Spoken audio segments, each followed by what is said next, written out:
de los 20 puntos. Y en el mercado de futuros, el contrato más cercano cotiza por debajo en casi un 9%. Cuando esto ocurre, es probable que veamos mayores correcciones en el índice del mercado americano o en la bolsa de acciones. Y no solamente el VIX, hay otras señales que están apuntando en la misma dirección. Mi nombre es Eduardo Villalobos, soy técnico del mercado colegiado y certificado. Y en este vídeo te voy a revelar cuáles son esos niveles claves que tienes que estar atento tanto en el VIX como el índice de la bolsa americana. Y quédate hasta el final, porque te voy a dar cuáles son esas estrategias de administración del riesgo que puedes implementar ante este entorno de incertidumbre. Así que vámonos a compartir la pantalla. Si nos vienes siguiendo en nuestra cuenta de Instagram de StockPacer_oficial, habíamos publicado la semana pasada que esperábamos cierta volatilidad para la primera semana del mes de marzo. ¿Y esto por qué? Porque revisando el reporte del CBOE, habíamos visto que el ratio put-call para las grandes compañías cerraba en una relación de 3. ¿Qué quiere decir esta relación de 3? Que por cada posición abierta en call se abre aproximadamente 3 posiciones de put. Entonces, esto es una relación, un ratio bastante importante y por ende concluíamos que esperamos esa volatilidad. Y efectivamente, cuando vamos al gráfico del VIX, fue lo que pasó. El VIX tuvo una variación de un 48% para la primera semana de marzo, rompiendo áreas importantes. Fíjense que aquí un área relevante es el área de los 20-23 puntos aproximadamente. Es un área de, vamos a llamarlo de interés vendedor. Sin embargo, fíjate cómo superó con creces. Ahora bien, una vez superada esta área, la próxima o el próximo nivel que hay que estar atento son los niveles de los 34, 30 aproximadamente, que es donde, fíjate cómo el precio ha rechazado en el pasado múltiples veces, a pesar que ha cotizado intradía, ha llegado a niveles más altos, pero hay que estar atento que no consolide cierres por encima de estos niveles, nuevamente, niveles de entre los 30, sí, 30 aproximadamente. Entonces, ¿por qué? Porque de ocurrir esto, entonces probablemente veamos lo que ha ocurrido en el pasado, que la próxima área ya son niveles de entre 50 y 60 y podemos esperar mayores correcciones en el mercado. Ahora, cuando nos volteamos nuevamente a las estadísticas del CBOE, observamos que esta reportó cifras que pareciera que no llamaran la atención. Fíjate que tenemos un total ratio put-call de 0,96 sobre los índices cerca de 1, así como sobre los ETF y sobre las acciones en 0,67. Y fíjate el ratio de volatilidad, 0,78. Tampoco es que hay mucha, según estos valores, pareciera que no hay mucho posicionamiento en los calls del VIX. Sin embargo, nos llama mucho la atención el deterioro que hubo en los indicadores de amplitud del mercado. ¿Ok? Por ejemplo, este es un indicador que es sobre el Russell 3000, sobre cuántas compañías cotizan tanto por la media móvil de 50 y 200 días. Y si has visto nuestros videos anteriores, habíamos dicho que no veíamos una corrección todavía importante porque este indicador estaba por el orden de los 60 puntos. Es decir, que más del 60% de las acciones de una muestra de 3000 cotizaba por encima de su media móvil de 50 y 200 días. Ahora, en una semana, fíjate el deterioro que hubo tan importante de este indicador de amplitud con relación a la media móvil de 50. Ahora tenemos solo apenas un 36-37% de las compañías cotizando por encima de su media móvil de 50 días y con relación a la de 200 días disminuyó a solamente casi un 50-50. Entonces, esto es algo que que nos concierne, que nos llama la atención y por ende esperamos como que un mayor deterioro en el mercado. Ahora, cuando revisamos la estacionalidad del índice de volatilidad, si bien el mes de marzo es un mes donde la volatilidad en promedio no varía mucho de acuerdo a las lecturas de los últimos 20 años, es el mes donde hay mayor desviación estándar. Es decir, que si bien en promedio no varía, oye, hay valores que se extienden muchísimo de ese promedio. De hecho, si vemos este recuadro, fíjate que si no es el segundo, es el tercer valor más alto, ¿ok? De esos 12 meses. Y asimismo, fíjate cómo ha representado el mes con la segunda o tercera lectura mucho más alta. Entonces, esto es nuevamente algo que nos llama nuestra atención, que hay que estar atento y que hay que vigilar. Ahora, cuando nos vamos al gráfico del SP500, ¿ok? Recuerda que, aquí voy a dejar un momento de compartir la pantalla, recuerda que el índice de volatilidad, el VIX o el mal llamado índice del medio, del miedo, es lo que representa realmente es la demanda que hay sobre las opciones del índice del SP500 en el dinero, ¿ok? Cuando este índice sube, quiere decir que hay una alta demanda de las opciones. Ahora toca descubrir si es sobre las opciones call o sobre las opciones put. Por eso utilizamos indicadores como el ratio put-call y también hay que estar atento de cuál es la tendencia de corto plazo del mercado. Entonces, ya sabemos que el mercado estaba en un rango lateral y que el VIX, que a su vez también representa la volatilidad implícita, es decir, cuál es el movimiento futuro que se espera en el mercado, oye, se ha incrementado de manera significativa. Pero, ahora y aquí vuelvo nuevamente a la pantalla, fíjate que cuando vemos la volatilidad histórica, que es la volatilidad realizada, que es la volatilidad del pasado, ¿ok? Lo que ya se reportó en promedio, utilizando un indicador como el ATR, vemos que en sesiones diarias, vemos cómo esta se ha venido incrementando. Y fíjate cómo ha cerrado, consolidado cierres por encima de su promedio de las últimas 13 sesiones. Sin embargo, cuando lo vemos en un gráfico semanal, esta todavía no reporta, oye, valores que llamen nuestra atención.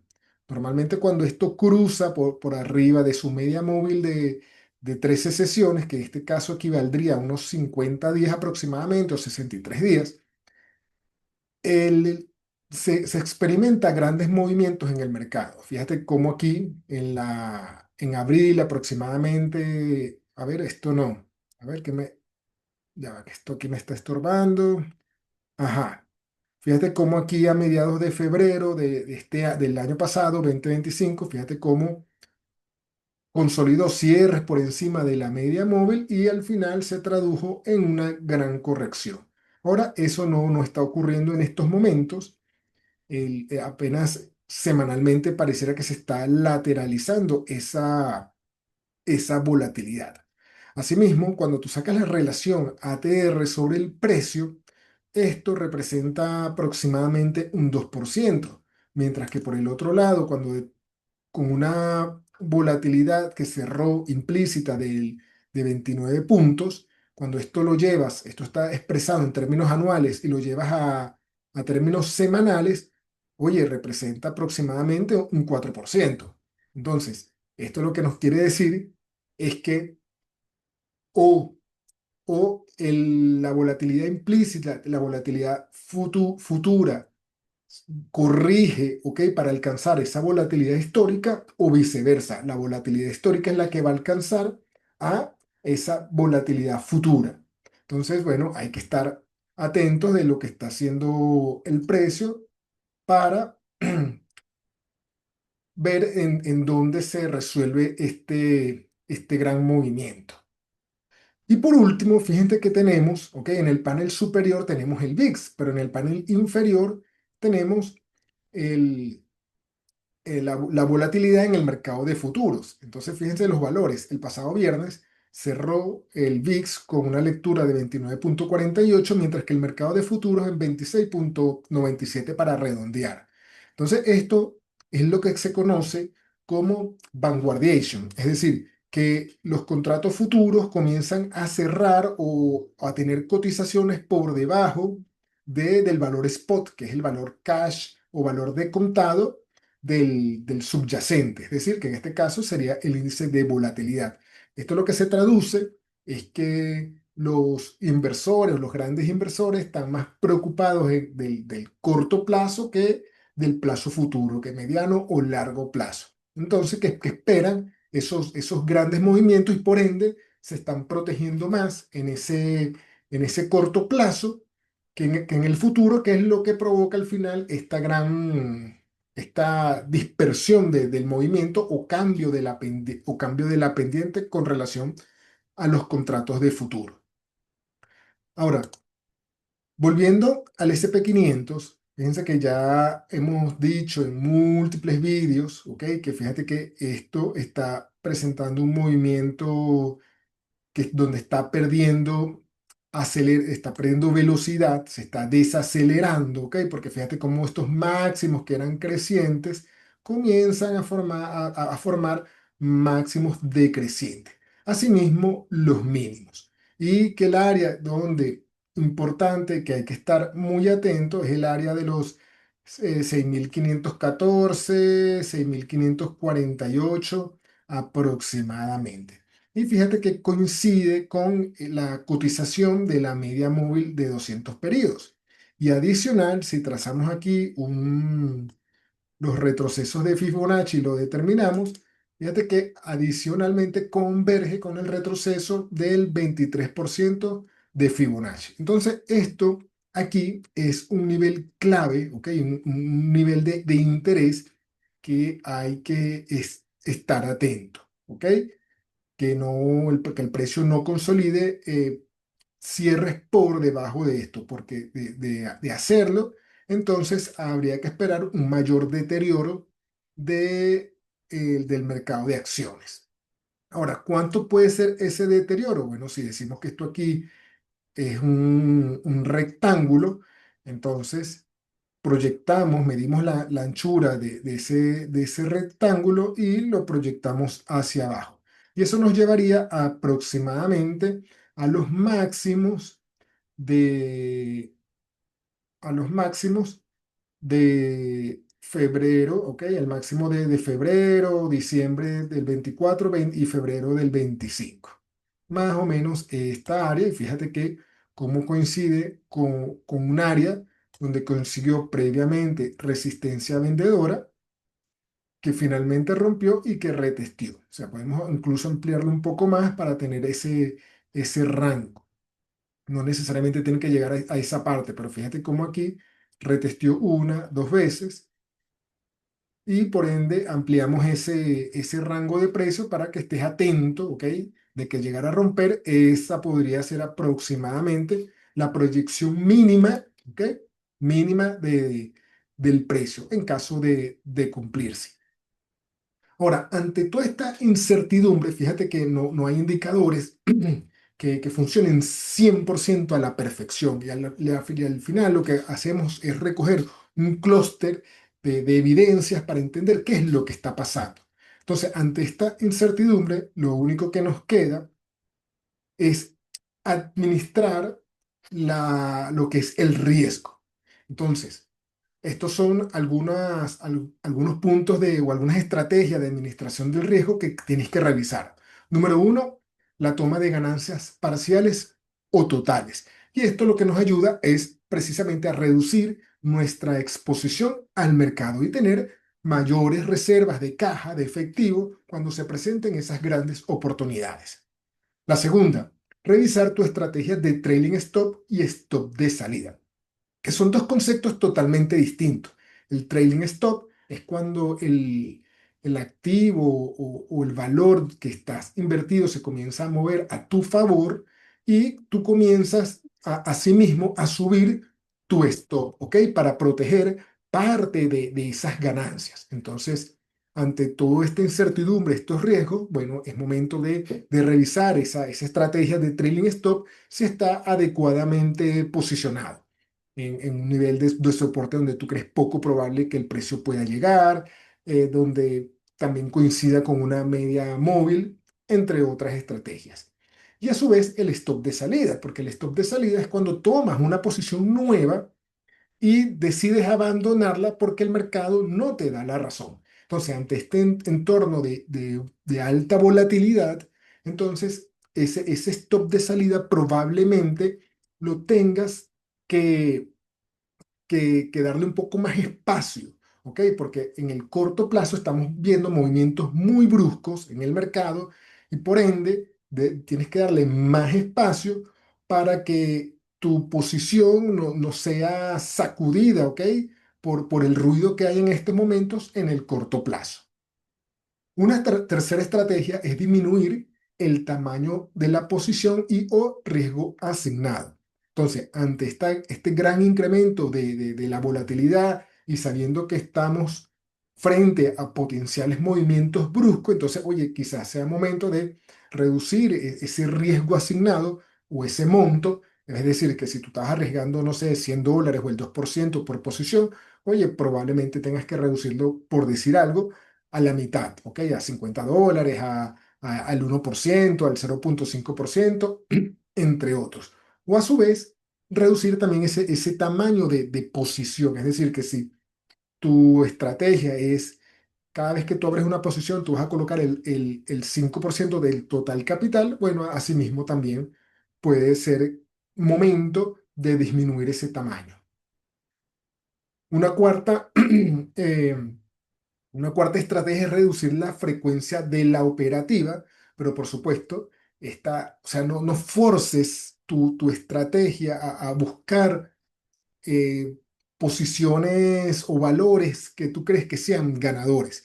Recuerda que en estos momentos estamos en un entorno donde habíamos dicho que casi un 70% de los valores cotiza por debajo de esa media móvil de 50 periodos y con relación a la de 200 días estamos 50 y 50. Entonces, esto es un tema de probabilidad, quiere decir que, que cuando vemos esa media móvil de 50, oye, la mayoría de las cotizaciones está moviéndose con una estructura, si no lateral, una estructura bajista. Entonces pareciera que las probabilidades está en tu contra. Entonces, más bien es momento quizás de alejarse un poco, de pausar o de bajar esa frecuencia operativa y esperar cuando esas probabilidades se pongan a tu favor. Luego tenemos que asegurarse si tu estrategia funciona en este entorno de mercado o regímenes de volatilidad. ¿Ok? Normalmente la mayoría de las estrategias que tienen los fondos, las grandes pensiones, fondos de retiro, incluso el inversor individual y trader individual son estrategias alcistas. Pero recuerda que el mercado al final representa, o el índice del mercado representa el consenso de lo que piensa la mayoría. Entonces, asegúrate bien que si tu estrategia, que probablemente sea al alza, funciona en este entorno donde comenzamos a ver un mercado más bien lateralizado con riesgo de alcanzar niveles más bajos. ¿Ok? Entonces, probablemente esa estrategia de seguimiento de tendencia al alza funcione mucho mejor cuando el mercado igualmente se encuentra en tendencia.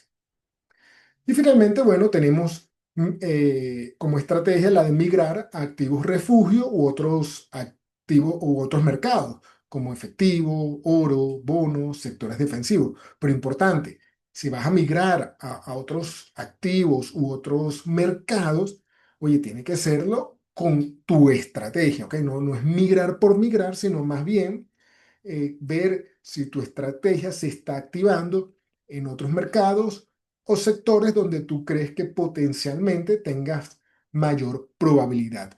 Recuerda que tú como inversor individual o trader individual, tú no tienes que cumplirle objetivos o rendir cuenta a ningún tercero, no tienes que estar siempre posicionado en el mercado. Entonces puedes perfectamente muy bien retirarte y esperar la gran oportunidad para posicionarte y así eh, tener mayor probabilidad de éxito en el futuro. Es decir, que en estos momentos sea muy probable de resguardarse en efectivo. ¿Ok? Si tú no eres de seguir muchos mercados, muchos activos, resguárdate en efectivo y espera a que tu estrategia se active en un entorno muchísimo más favorable para luego nuevamente posicionarte. En conclusión, un VIX por encima de 20 no es miedo, es estructura. Y cuando el mercado de caja o de contado cotiza por encima de ese primer contrato de futuro, es porque esos grandes inversores, esos grandes instituciones están pagando una prima ante este entorno de incertidumbre. Si este video te abrió los ojos y te dio otras señales que normalmente no ves, ya sabes, suscríbete, comparte y dale a la campana, porque queremos que tú y otros tomen decisiones bien informados, porque aquí en The Stock Pacer damos educación e información institucional para ti, que eres un inversor y un trader individual. Nos vemos en un próximo video.